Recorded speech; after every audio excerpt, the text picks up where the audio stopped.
The show kicks up with Lucifer showing up at the spot he was instructed to go, intending to apologize to Charlie, only to be ambushed and restrained by VOX.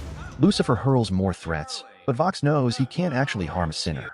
Alastor is present, reigniting their long-standing rivalry, yet VOX makes it clear that this is his era now, claiming control over all of hell. Lucifer mocks him as a failure and insists VOX is wasting his time, since there's no method in existence to kill him, though VOX is far more interested in torturing him than killing him. VOX can't shake the sting of being called a failure, and his mind flashes back to his human life. He was once a ruthless newscaster obsessed with reaching the top by any means necessary, even murder. His ambition left a trail of bodies, and in a twisted turn of fate, he died when a television toppled onto him and electrocuted him. Meanwhile, Charlie is panicking because she still can't reach her father, something he has never done before. As she keeps trying, a sudden VOX Tech emergency broadcast interrupts her. Everyone gathers around the screen as Angel Dust appears, declaring that the HAZBIN hotel is a joke. He claims peace is impossible and insists the only way to survive the angels is to fight. VOX cuts in and speaks to Hell's population, saying the hotel's only useful contribution was inspiring demons to realize they can retaliate. He then unveils a new anti-angel weapon called the Might of Lilith, powered directly by Lucifer. They fire it at Heaven, and shockingly, it breaches Heaven's shield. Heaven retaliates immediately, and Hell is stunned by the sheer force of the counterattack. VOX then appears before Heaven's forces, threatening the Seraphim and demanding that they surrender Heaven within 24 hours or face extermination, boasting that Hell has the numbers advantage. Angels who had no idea the exterminations existed fall into panic, and Sarah screams in fear, while Lute is thrilled at the chance to go to war. Charlie begins hyperventilating from stress as everything becomes overwhelming. Sherry wants to gear up for battle, but Vaggie reminds her that they only fought last time because they had no choice, and they will not be the ones to start a new war. The group escorts Charlie inside and begins fortifying the hotel.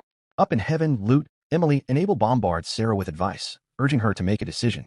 She chooses to prey on it. Pinchas approaches her and gently urges her to share what's troubling her. She confesses that she still feels responsible for the extermination she allowed and fears making the wrong judgment again. Pinchas tells her that every path to fixing things begins with an apology, and she resolves to set things right. Velvet confronts VOX for leaving her out of the loop. He orders her to organize their grand event for tomorrow, insisting that every overlord attend to witness it. Once she leaves, Alastor continues whispering insecurities into VOX's mind, saying he has never been able to accomplish anything alone, which is why he's always desperate for backup. He mocks him for failing to make Charlie admit defeat, and VOX swears he'll force her to attend the event on her knees. Alastor laughs, calling VOX predictably easy to manipulate. Sarah finally makes her choice and orders Lute to stand down. She instructs Emily to pursue a peaceful resolution, saying she still wants to believe in sinners.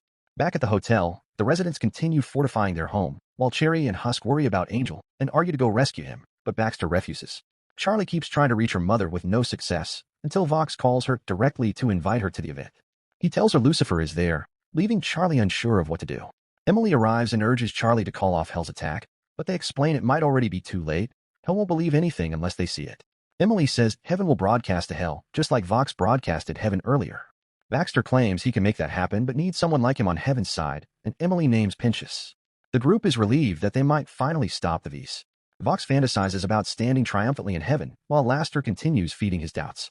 Velvet and Valentino sing about VOX being a complete jerk and their own plans for what's next. Sarah mourns the war that could have been prevented.